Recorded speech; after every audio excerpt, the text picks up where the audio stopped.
রাজা বিজয়বর্ধন তার প্রাসাদের ছাদে পায়চারি করছিলেন। সকালবেলা ছিল, সূর্যের প্রথম কিরণ তার রাজ্য বিজয়গড়ের উপর পড়ছিল। রাজার বয়স ছিল প্রায় ৫০ বছর। লম্বা, ফর্সা এবং তেজস্বী চেহারার মানুষ। তার চোখে ছিল দয়ালুতা এবং মুখে শান্তি। কিন্তু আজ রাজাকে খুব চিন্তিত দেখাচ্ছিল। তিনি দীর্ঘশ্বাস ফেললেন এবং নিচে রাজ্যের দিকে তাকালেন। রাস্তায় মানুষজন নিজের কাজে ব্যস্ত ছিল। দোকানদাররা দোকান খুলছিল, কৃষকরা মাঠের দিকে যাচ্ছিল। সবকিছুই স্বাভাবিক মনে হচ্ছিল। কিন্তু তাও রাজা মনে মনে ভাবলেন, গত কয়েক মাস ধরে রাজার এক অদ্ভুত অস্থিরতা হচ্ছিল। তার মনে হচ্ছিল রাজ্যে কিছু একটা গণ্ডগোল আছে, কিন্তু সেটা কি তা তিনি বুঝতে পারছিলেন না। তখনই তার বিশ্বাসভাজন মন্ত্রী অমরনাথ সেখানে এলেন। মহারাজ, প্রণাম। এসো অমরনাথ, বসো, রাজা বললেন। দুজনেই একটি ছোট চবুতরায় বসলেন। অমরনাথ, আমাকে বলো, রাজ্যে কি সত্যিই সব ঠিক আছে? রাজা জিজ্ঞেস করলেন। মন্ত্রী অমরনাথ কিছুটা ভাবলেন, তারপর বললেন, মহারাজ, আমিও কিছু অদ্ভুত কথা শুনছি। কেমন কথা? রাজা উৎসুক হয়ে জিজ্ঞেস করলেন। মহারাজ, কিছু লোক বলছে যে মহারানী। মন্ত্রী থেমে গেলেন। মহারানী কি? রাজা তীক্ষ্ণ নজরে তাকালেন। মন্ত্রী ঘাবড়ে গেলেন। কিছু না মহারাজ, হয়তো আমি ভুল শুনছি। রাজা বুঝে গেলেন যে মন্ত্রী কিছু লুকাচ্ছেন, কিন্তু তিনি আর জোর করলেন না। ঠিক আছে, তুমি যাও, রাজা বললেন। মন্ত্রী চলে গেলেন। রাজা আবার ভাবনায় ডুবে গেলেন। রাজা বিজয়বর্ধনের রানীর নাম ছিল মোহিনী। তিনি খুব সুন্দরী ছিলেন, কিন্তু তার স্বভাব ছিল খুব কঠোর। রাজা এই কথা জানতেন, কিন্তু তিনি রানীকে খুব ভালোবাসতেন, তাই তিনি রানীর সব কথা মেনে নিতেন। দৃশ্য বদলায়। এখন আমরা প্রাসাদের ভেতরের অংশে আছি। রানী মোহিনীর কক্ষে রানী মোহিনী আয়নার সামনে বসে নিজের চুল আঁচড়াচ্ছিলেন। তার বয়স ছিল প্রায় ৩৫ বছর। খুব সুন্দরী, ফর্সা গায়ের রং, বড় বড় চোখ আর লম্বা কালো চুল। কিন্তু তার মুখে অহংকার পরিষ্কার দেখা যাচ্ছিল। এই দাসী, এই চিরুনি ঠিক করে করছিস না কেন? রানী রাগের মাথায় বললেন। একটি ছোট মেয়ে যে রানীর চুল আঁচড়ে দিচ্ছিল ভয়ে কাঁপতে লাগল। ক্ষমা করবেন মহারানী, আমি মন দিয়েই করছি। চুপ, অপদার্থ দাসী। রানী ওই মেয়েটির হাতে জোরে মারলেন। মেয়েটি কাঁদতে লাগল। তখনই সেখানে আর একজন মহিলা এলেন। তার বয়স ছিল প্রায় ৩০ বছর। শ্যামলা গায়ের রং, মাঝারি উচ্চতা। কিন্তু তার মুখে এক অদ্ভুত উজ্জ্বলতা ছিল। তার চোখগুলো ছিল খুব তীক্ষ্ণ এবং বুদ্ধিতে ভরা। তার নাম ছিল মালিনী। তিনিও রানীর দাসী ছিলেন, কিন্তু তিনি সাধারণ দাসী ছিলেন না। তিনি খুব শিক্ষিত এবং বুদ্ধিমতী ছিলেন। মহারানী, কি হয়েছে? মালিনী শান্ত গলায় জিজ্ঞেস করল। এই অপদার্থ দাসী ঠিকমতো কাজ করছে না, রানী রেগে বললেন। মালিনী ওই ছোট মেয়েটির দিকে তাকাল। মেয়েটি কাঁদছিল এবং তার হাতে দাগ পড়ে গিয়েছিল। মালিনীর খুব রাগ হল, কিন্তু সে নিজেকে সামলে নিল। মহারানী, এই মেয়েটি এখনো নতুন, শিখছে। দয়া করে একে ক্ষমা করে দিন, মালিনী বিনীতভাবে বলল। তুমি আমাকে শেখাবে আমি কি করব? রানী মালিনীর দিকে তীক্ষ্ণ নজরে তাকালেন। মালিনী মাথা নিচু করে নিল। ক্ষমা করবেন মহারানী। রানী ওই ছোট মেয়েটিকে সরিয়ে দিলেন এবং মালিনীকে বললেন, তুমি আমার চুল বেঁধে দাও। মালিনী রানীর চুল বাঁধতে শুরু করল। সে খুব সাবধানে কাজ করছিল। মালিনী, রানী হঠাৎ বললেন, আজ সন্ধ্যায় একটি ভোজের আয়োজন আছে, সব ব্যবস্থা ঠিকমতো করো। জি মহারানী। কোন উপলক্ষে এই ভোজ? মালিনী জিজ্ঞেস করল। উপলক্ষ? আরে, আমার ইচ্ছে হয়েছে তাই ভোজ দিচ্ছি, কোনো বিশেষ উপলক্ষ লাগে না, রানী অহংকার করে বললেন। মালিনী চুপ রইল।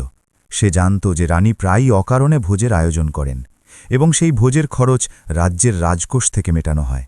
আর হ্যাঁ, ভোজে সবচেয়ে দামি খাবার তৈরি করাবে, সোনার থালায় খাবার পরিবেশন করা হবে, রানী আরও বললেন। কিন্তু মহারানী, রাজ্যের রাজকোষে। মালিনী কিছু বলতে চাইল। তুমি কি আবার আমাকে শেখাচ্ছ? রানী রেগে দাঁড়িয়ে পড়লেন। না মহারানী, আমি শুধু। মালিনী বলতে চাইল। চুপ, বাইরে বেরো আর ভোজের ব্যবস্থা করো, নয়তো তোমাকেও শাস্তি পেতে হবে, রানী চিৎকার করে বললেন। মালিনী চুপচাপ বাইরে চলে গেল। প্রাসাদের রান্নাঘরে মালিনী এলো। সেখানে অনেক দাসী কাজ করছিল। সবাই মালিনীকে দেখে তার কাছে চলে এলো। মালিনী দিদি, আবার রানী কি বললেন? এক দাসী জিজ্ঞেস করল। মালিনী দীর্ঘশ্বাস ফেলল। আজ সন্ধ্যায় আবার ভোজ আছে, সবচেয়ে দামি খাবার বানাতে হবে। হায় রাম, আবার? এক বৃদ্ধা দাসী হাত জোর করল। রাজকোষ তো এমনিতেই খালি হয়ে যাচ্ছে, আর এই রানী যে।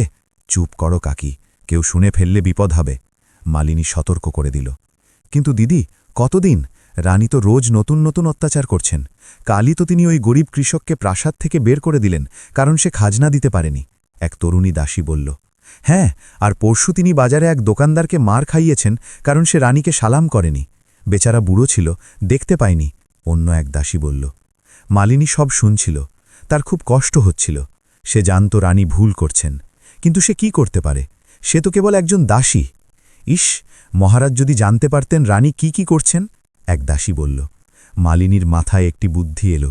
হ্যাঁ, মহারাজের জানা উচিত। কিন্তু কিভাবে দিদি? মহারাজ তো রানীকে খুব বিশ্বাস করেন।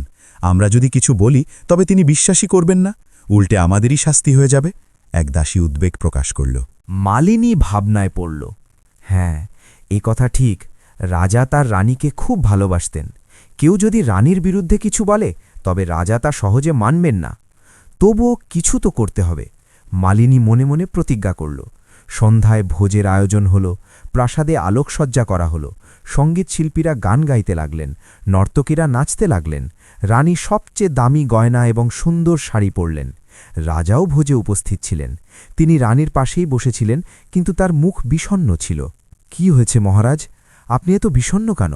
রানী জিজ্ঞেস করলেন। কিছু না রানী, একটু ক্লান্ত লাগছে, রাজা জবাব দিলেন। তাহলে বিশ্রাম নিন না, এই ভোজ তো আমি আপনার খুশির জন্যই রেখেছি, রানী হাসি মুখে বললেন। রাজা কিছু বললেন না। তিনি জানতেন এই ভোজ তার খুশির জন্য নয়, রানীর আমোদের জন্য। ভোজে অনেক দরবারি, মন্ত্রী এবং ধনী ব্যক্তিরা এসেছিলেন। সবাই খাওয়া দাওয়া আর আনন্দ করছিলেন। মালিনী দাসীদের নিয়ে তদারকি করছিল।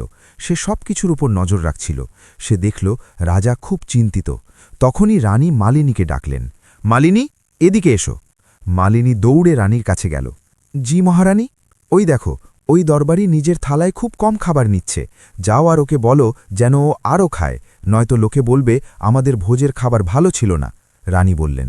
মালিনী ওই দরবারির দিকে তাকাল। তিনি একজন বৃদ্ধ মানুষ ছিলেন। তাকে দেখে অসুস্থ মনে হচ্ছিল। মহারানী, সম্ভবত ওনার শরীর। মালিনী বলতে চাইল। আমি কি তোমাকে কিছু জিজ্ঞেস করেছি? যাও আর ওনাকে বলো, রানী রেগে বললেন। মালিনী ওই বৃদ্ধ দরবারির কাছে গেল। ক্ষমা করবেন, মহারানী বলেছেন যে। বেটি, আমার শরীর ভালো নেই, আমি বেশি খেতে পারব না, বৃদ্ধ দরবারি বললেন। মালিনীর খুব খারাপ লাগল, কিন্তু সে কি করতে পারত? তখনই রাজার নজর এই দিকে পড়ল। তিনি মালিনীকে চিন্তিত দেখলেন। মালিনী, কি হয়েছে? রাজা জিজ্ঞেস করলেন। সবাই চুপ হয়ে গেল। রানী ঘাবড়ে গিয়ে মালিনীর দিকে তাকালেন। মালিনী ভাবল এটাই ভালো সুযোগ, কিন্তু তারপর ভাবল যদি সে এখন কিছু বলে তবে রানী তাকে শাস্তি দেবেন। কিছু না মহারাজ, কেবল জিজ্ঞেস করছিলাম আর কিছু লাগবে কিনা, মালিনী মিথ্যে বলল। রাজা সন্দেহের চোখে তাকালেন, কিন্তু কিছু বললেন না। ভোজ শেষ হল, সবাই নিজের বাড়িতে ফিরে গেল। রানী নিজের কক্ষে চলে গেলেন, রাজাও নিজের কক্ষে গেলেন। রাত হয়ে গিয়েছিল, প্রাসাদে নিস্তব্ধতা ছিল। মালিনী তার ছোট ঘরে শুয়েছিল, কিন্তু তার ঘুম আসছিল না। সে ভাবছিল, আমাকে কিছু করতে হবে। রানী দিন দিন অত্যাচার বাড়াচ্ছেন, গরিব মানুষ কষ্ট পাচ্ছে, রাজ্যের রাজকোষ খালি হচ্ছে, আর মহারাজ কিছুই জানতে পারছেন না।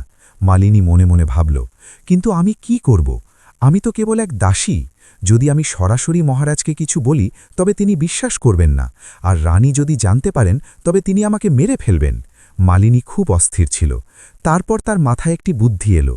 যদি আমি সরাসরি মহারাজকে বলতে না পারি তবে অন্য কোনো উপায়ে সত্যটা বলতে পারি। মালিনী উঠে তার সিন্দুক থেকে একটি পুরনো বই বের করল। এই বইটি তার মা তাকে দিয়েছিলেন। এতে অনেক পুরনো গল্প এবং নাটক লেখা ছিল।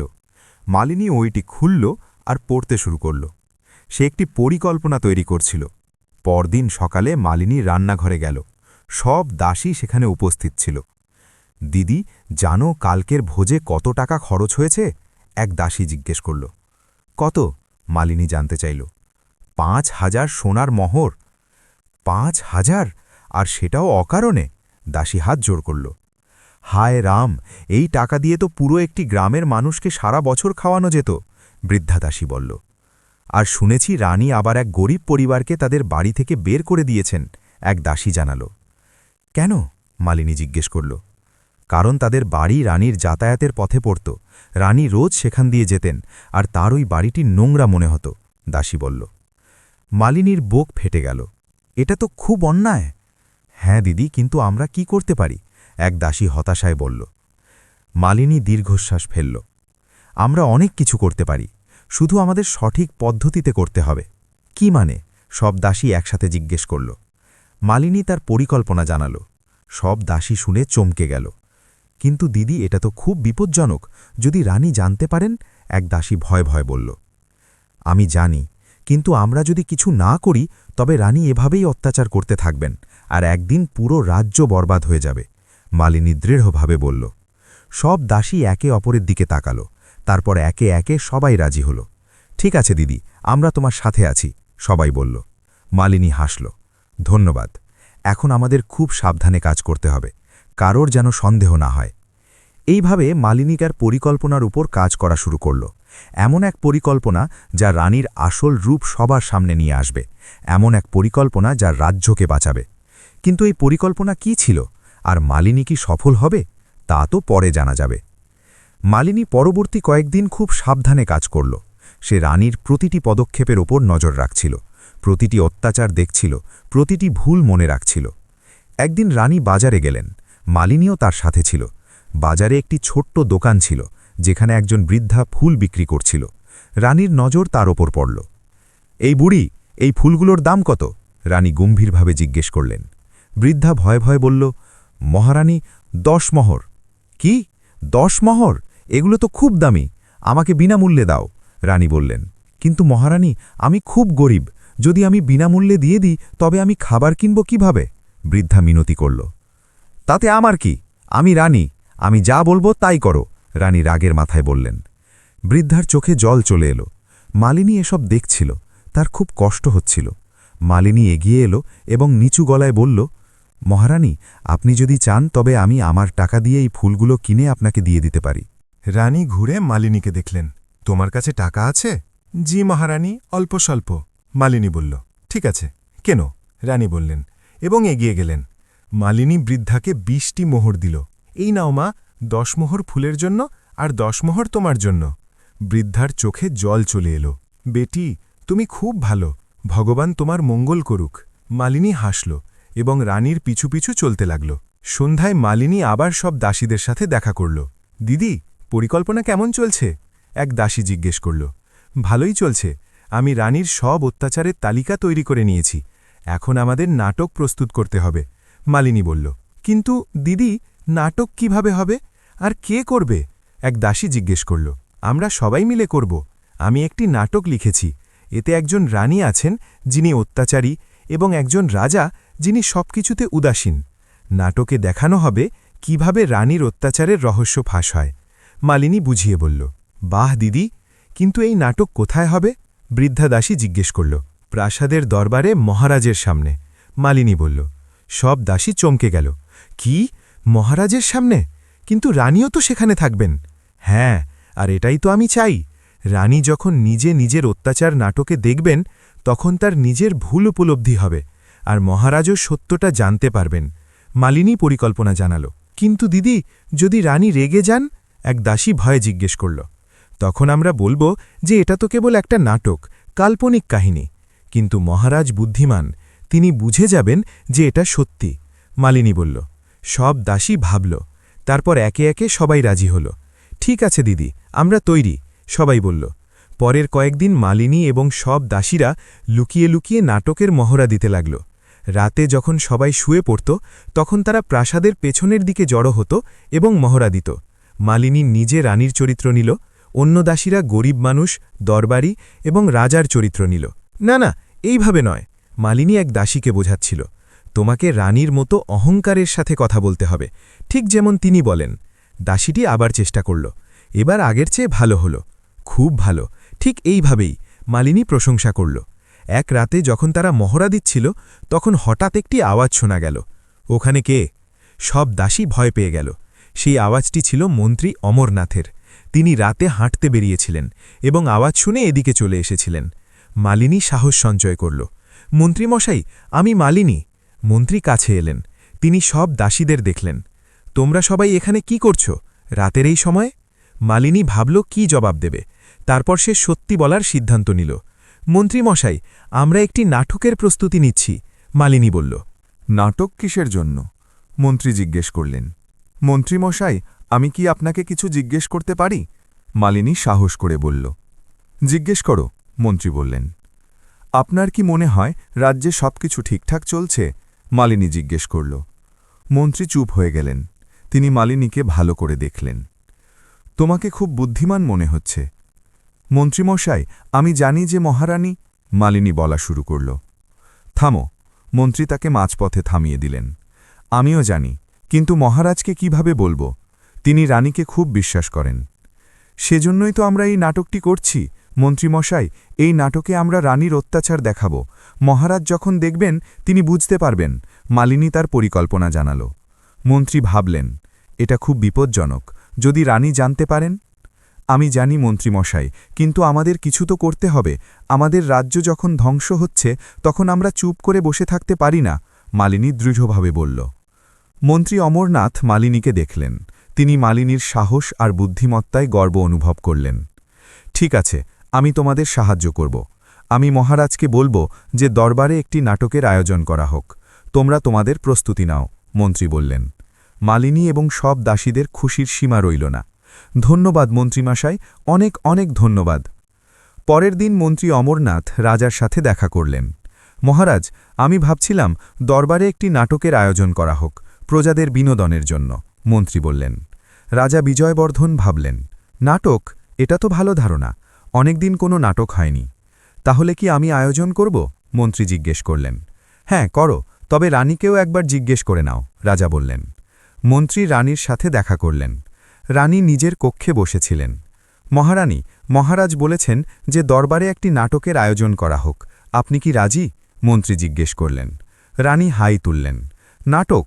হ্যাঁ, ঠিক আছে, তবে নাটকটা যেন ভালো হয়, আমি যেন বিরক্ত না হই। জি মহারানী, নাটক খুব ভালো হবে, মন্ত্রী বললেন এবং হাসলেন। রানী জানতেন না যে এই নাটক তার জীবন বদলে দেবে। নাটকের দিন চলে এলো। দরবারে ব্যবস্থা করা হলো। রাজা এবং রানী নিজেদের আসনে বসলেন। সব দরবারি, মন্ত্রী এবং রাজ্যের গণ্যমান্য ব্যক্তিরা এলেন। মালিনী এবং সব দাসীরা পর্দার আড়ালে তৈরি ছিল। সবার বুক ধরফর করছিল। দিদি, ভয় লাগছে, এক দাসী বলল। ভয় পেও না, আমরা ঠিক কাজ করছি। ভগবান আমাদের সাথে আছেন, মালিনী সাহস জোগাল। নাটক শুরু হল। প্রথম দৃশ্য ছিল এক রানীর, যে আয়নার সামনে বসে আছে এবং এক ছোট দাসীকে মারছে। আসল রানী মোহিনী এটা দেখে হাসল। আরে, এটা তো বেশ মজার। কিন্তু রাজা বিজয়বর্ধন গভীর মনোযোগ দিয়ে দেখলেন। তার কাছে কিছু একটা অদ্ভুত মনে হচ্ছিল। দ্বিতীয় দৃশ্য ছিল যেখানে রানী এক গরিব বৃদ্ধার থেকে বিনামূল্যে ফুল নিচ্ছিলেন। বৃদ্ধা কাঁদছিল। রানী মোহিনী এখনও হাসছিলেন। বাহ, এই রানী তো বেশ মজার। কিন্তু রাজার মুখ গম্ভীর হয়ে গেল। তার মনে হতে লাগল এই নাটক অন্য কিছু বোঝাতে চাইছে। তৃতীয় দৃশ্য ছিল যেখানে রানী এক গরিব পরিবারকে তাদের বাড়ি থেকে বের করে দিলেন। এবার রানী মোহিনীর হাসি থেমে গেল। তার উপলব্ধি হতে লাগল যে এই নাটক তার সম্পর্কে।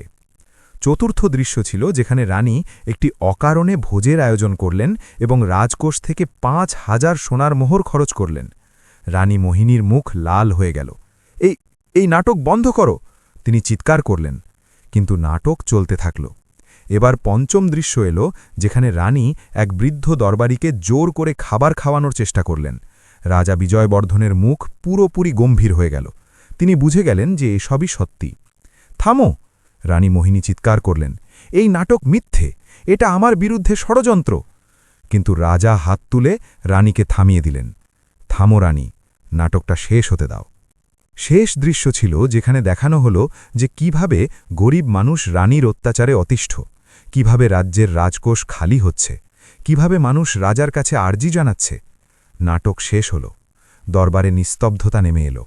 রাজা বিজয়বর্ধন উঠে দাঁড়ালেন। তার মুখ ক্রোধে লাল হয়ে গিয়েছিল, কিন্তু সেই রাগ রানীর ওপর নয়, বরং নিজের ওপর ছিল। এই নাটক কে তৈরি করেছে? রাজা জিজ্ঞেস করলেন। মালিনী ভয়ে ভয়ে সামনে এলো। মহারাজ, আমি। সবাই মালিনীকে দেখল। রানী মোহিনীর চোখে আগুন জ্বলছিল। তুমি এক দাসী হয়ে এই ষড়যন্ত্র করেছ, রানী চিৎকার করলেন। মহারাজ, একে শাস্তি দিন। কিন্তু রাজা রানীর কথা শুনলেন না। তিনি মালিনীর কাছে এলেন। এসব কি সত্যি? রাজা জিজ্ঞেস করলেন। মালিনী সাহস সঞ্চয় করল। জি মহারাজ, প্রতিটি দৃশ্যই সত্য, আমি নিজের চোখে দেখেছি। রাজা মন্ত্রী অমরনাথের দিকে তাকালেন। অমরনাথ, এটা কি সত্যি? মন্ত্রী মাথা নিচু করলেন। জি মহারাজ, আমিও কিছু কথা জানতাম, কিন্তু আমি আপনাকে বলতে পারিনি কারণ আমার মনে হয়েছিল আপনি বিশ্বাস করবেন না। রাজার মন ভেঙে গেল। তিনি রানীর দিকে তাকালেন। রানী, এসব কি সত্যি? রানী মোহিনীর মুখ ফ্যাকাশে হয়ে গেল। প্রথমে তিনি মিথ্যে বলার চেষ্টা করলেন। না মহারাজ, এসব মিথ্যে। কিন্তু তারপর তিনি সব মানুষের দিকে তাকালেন। সবাই তার দিকে তাকিয়েছিল। তিনি বুঝতে পারলেন এখন আর মিথ্যে চলবে না। ধীরে ধীরে রানীর হাঁটু দুর্বল হয়ে এলো। তিনি নিচে বসে পড়লেন এবং কাঁদতে লাগলেন। ক্ষমা করবেন মহারাজ, আমি রানী কাঁদছিলেন। রানী মোহিনী মাটিতে বসে কাঁদছিলেন। তার চোখের জল ছিল অকৃত্রিম। প্রথমবার তিনি নিজের ভুল উপলব্ধি করছিলেন। রাজা বিজয়বর্ধনের মন ভেঙে গিয়েছিল। তিনি তার রানীকে খুব ভালোবাসতেন, কিন্তু এখন তিনি জানতে পেরেছেন তার রানী কতটা নিষ্ঠুর ছিলেন। রানী, রাজা দুঃখিত কণ্ঠে বললেন, আমি তোমাকে এত বিশ্বাস করেছিলাম, আর তুমি এসব করলে। রানী মাথা তুলে রাজার দিকে তাকালেন। তার চোখ লাল ছিল এবং মুখ চোখের জলে ভেজা ছিল। মহারাজ, আমাকে ক্ষমা করে দিন, আমি খুব খারাপ, আমি আমার ভুল বুঝতে পেরেছি। রানী কেঁদে কেঁদে বললেন। দরবারে সবাই তা দেখল। কিছু লোকের রানীর ওপর মায়া হল, কিছু লোক রেগেছিলেন। তখনই এক বৃদ্ধ দরবারি উঠে দাঁড়ালেন। মহারাজ, রানী আমাদের সবার সাথে খুব খারাপ করেছেন, ওনার শাস্তি হওয়া উচিত। হ্যাঁ মহারাজ, শাস্তি হওয়া উচিত, অনেক গলা একসাথে শোনা গেল। রাজা হাত তুলে সবাইকে শান্ত করলেন। তিনি গভীর ভাবনায় ছিলেন। তখনই মালিনী সামনে এগিয়ে এলো। মহারাজ, আমি কি কিছু বলতে পারি? সবাই অবাক হয়ে গেল। এক দাসী দরবারে কথা বলার সাহস দেখাচ্ছে। রাজা মালিনীকে দেখলেন।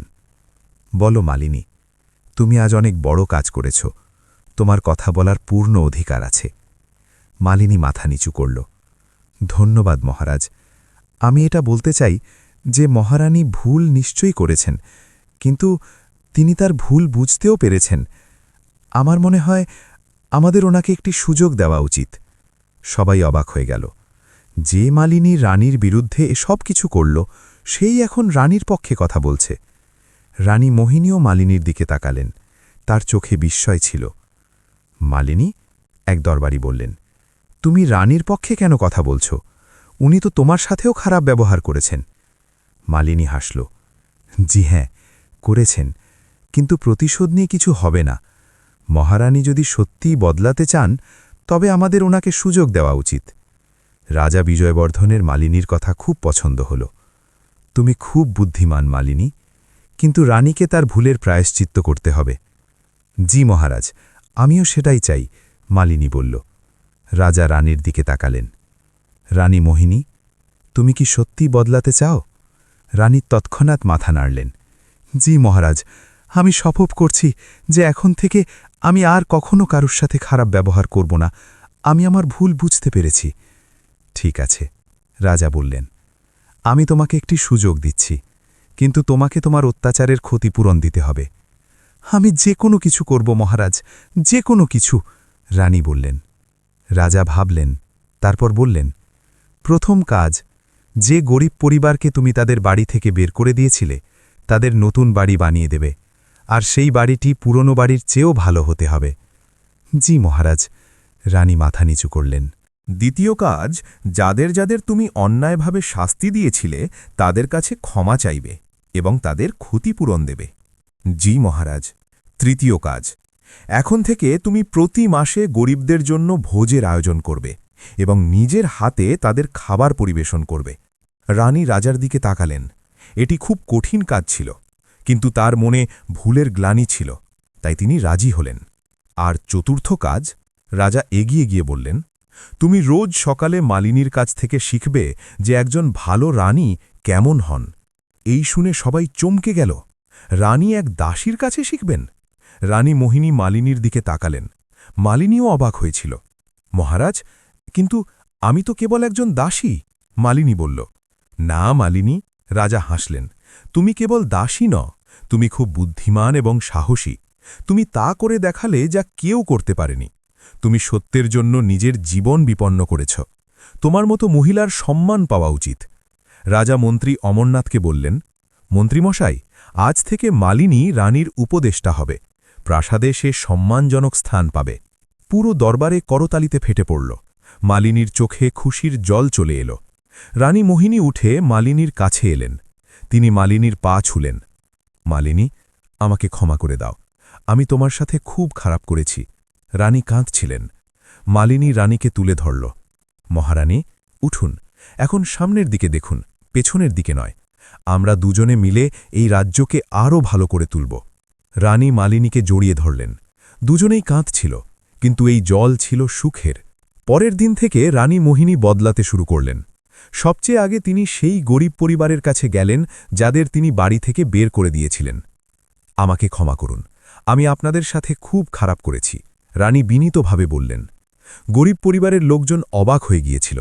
রানী নিজে তাদের কাছে এসেছেন। আমি আপনাদের জন্য একটি নতুন বাড়ি তৈরি করে দেব, বড় এবং মজবুত, রানী প্রতিশ্রুতি দিলেন। পরিবারের কর্তা বললেন, মহারানী, আমরা গরিব মানুষ, আমাদের প্রাসাদের মতো বাড়ি লাগবে না, কেবল একটি ছোট বাড়ি হলেই চলবে। রানী হাসলেন, না, আপনারা ভালো বাড়িই পাবেন, এটা আমার দায়িত্ব। আর সত্যি কয়েক সপ্তাহের মধ্যে একটি সুন্দর বাড়ি তৈরি হয়ে গেল। গরিব পরিবারটি খুব খুশি হল। তারপর রানী সেই বৃদ্ধা ফুলওয়ালির সাথে দেখা করলেন। মা, আমি তোমার কাছে ক্ষমা চাইতে এসেছি। আমি তোমার সাথে খুব অন্যায় করেছিলাম। রানী বৃদ্ধার পা ছুলেন। বৃদ্ধার চোখে জল চলে এলো। বেটি, তুমি রানী, তুমি আমার পা কেন ছুঁচ্ছ? কারণ আমি ভুল করেছিলাম মা, আর ভুল করলে ক্ষমা চাওয়া উচিত, সে রানী হোক বা দাসী, রানী বললেন। রানী বৃদ্ধাকে কিছু সোনার মোহর দিলেন। এই নাও মা, এখন আর তোমার ফুল বিক্রি করার দরকার নেই, শান্তিতে থাকো। বৃদ্ধা কাঁদতে কাঁদতে বললেন, ভগবান তোমার মঙ্গল করুক বেটি, তুমি খুব ভালো। এইভাবেই রানী সবার কাছে ক্ষমা চাইলেন যাদের সাথে তিনি খারাপ ব্যবহার করেছিলেন। 1 মাস পেরিয়ে গেল। আজ ভোজের দিন ছিল। রানী মোহিনী নিজেই ভোজের সব ব্যবস্থা করেছিলেন। মালিনী তাকে সাহায্য করছিল। শত শত গরিব মানুষ ভোজে এলেন। রানী নিজের হাতে তাদের খাবার পরিবেশন করলেন। এই নিন মা, আরও খান। রানী এক বৃদ্ধাকে খাবার দিচ্ছিলেন। বৃদ্ধা অবাক হলেন। রানী সাহেবা নিজে আমাদের খাবার দিচ্ছেন? হ্যাঁ মা, আর আমার খুব ভালো লাগছে। রানী হাসছিলেন। রাজা বিজয়বর্ধন এসব দেখছিলেন। তার মুখে গর্বের ভাব ছিল। তার রানী সত্যি বদলে গেছেন। সন্ধ্যায় যখন ভোজ শেষ হল, রানী খুব ক্লান্ত ছিলেন, কিন্তু তার মুখে শান্তি ছিল, এক অদ্ভুত সুখ ছিল। মালিনী, রানী বললেন, আজ আমার যতটুকু খুশি হচ্ছে, ততটুকু খুশি সেই দামি ভোজগুলোতে কখনো হয়নি। মালিনী হাসল। এটাই আসল সুখ মহারানী। অন্যকে খুশি দেখে যে আনন্দ পাওয়া যায়, তা সবচেয়ে বড়। রানী মালিনীর হাত ধরলেন। তুমি আমাকে অনেক কিছু শিখিয়েছ মালিনী, তুমি সত্যি খুব মহৎ। না মহারানী, আমি কেবল সঠিক কাজটি করেছি, মালিনী বিনীতভাবে বলল। 6 মাস পেরিয়ে গেল। রানী মোহিনী পুরোপুরি বদলে গেছেন। এখন তিনি গরিবদের সাহায্য করতেন, অসুস্থদের সেবা করতেন এবং রাজ্যের কাজে আগ্রহ দেখাতেন। এখন তিনি একজন আদর্শ রানী হয়ে উঠেছিলেন। মানুষ তাকে ভালোবাসতে শুরু করল। যেখানে আগে মানুষ তাকে ভয় পেত, এখন তাকে সম্মান করত। একদিন রাজা পুরো দরবারে ঘোষণা করলেন, আজ আমি খুব খুশি, আমার রানী প্রমাণ করে দিয়েছেন যে যে কোনো মানুষ বদলাতে পারে। রানী মোহিনীর মাথা লজ্জায় নত হয়ে গেল। আর এই সব কিছু মালিনীর জন্য সম্ভব হয়েছে। রাজা এগিয়ে বললেন, মালিনী নিজের বুদ্ধিমত্তা এবং সাহস দিয়ে আমাদের রাজ্যকে বাঁচিয়েছে। তাই আমি ঘোষণা করছি যে এখন থেকে মালিনী রাজ্যের মুখ্য উপদেষ্টা হবে। পুরো দরবারে করতালিতে মুখরিত হল। রাজা থামলেন এবং বললেন, আমি এটাও ঘোষণা করছি যে এখন থেকে রাজ্যে প্রতি মাসে একটি নাটকের আয়োজন হবে। এই নাটকগুলোতে রাজ্যের সমস্যাগুলো দেখানো হবে, যাতে আমরা সেগুলো সমাধান করতে পারি। এই শুনে সবাই খুশি হল। মালিনী সামনে এলো। মহারাজ, আমি আপনার এবং মহারানীর কাছে খুব কৃতজ্ঞ, কিন্তু আমার মনে হয় আসল কৃতজ্ঞতা মহারানীর প্রাপ্য। সবাই মালিনীর দিকে তাকালো, কারণ মহারানী নিজের ভুল স্বীকার করেছেন। তিনি বদলানোর সাহস দেখিয়েছেন। এটা খুব বড় কথা। সবাই নিজের ভুল মানতে পারে না, মালিনী বলল। রানী মোহিনীর চোখে জল চলে এলো। তিনি মালিনীর কাছে এলেন এবং তাকে জড়িয়ে ধরলেন। মালিনী, তুমি আমাকে এক নতুন জীবন দিলে। আমি চিরকাল তোমার কাছে কৃতজ্ঞ থাকব। রানী আবেগপ্রবণ হয়ে বললেন। দুজনেই কাঁদছিল, কিন্তু এগুলো সুখের অশ্রু ছিল। রাজা বিজয়বর্ধনও আবেগপ্রবণ হয়ে পড়লেন। তিনি দুজনকে নিজের বুকে টেনে নিলেন। পুরো দরবার উঠে দাঁড়িয়ে তালি বাজাতে লাগল। এটি একটি ঐতিহাসিক মুহূর্ত ছিল। সেই দিনের পর বিজয়গড় রাজ্যে অনেক পরিবর্তন এলো। রানী মোহিনী এখন গরিবদের সবচেয়ে বড় বন্ধু হয়ে গিয়েছিলেন। তিনি রোজ প্রাসাদ থেকে বের হতেন এবং রাজ্যে ঘুরে বেড়াতেন, মানুষের সমস্যা শুনতেন এবং তা সমাধান করতেন। মালিনী একটি বিদ্যালয় খুলল, যেখানে গরিব মেয়েদের বিনামূল্যে শিক্ষা দেওয়া হতো। সে চাইত প্রতিটি মেয়ে যেন পড়াশোনা করতে পারে এবং নিজের পায়ে দাঁড়াতে পারে।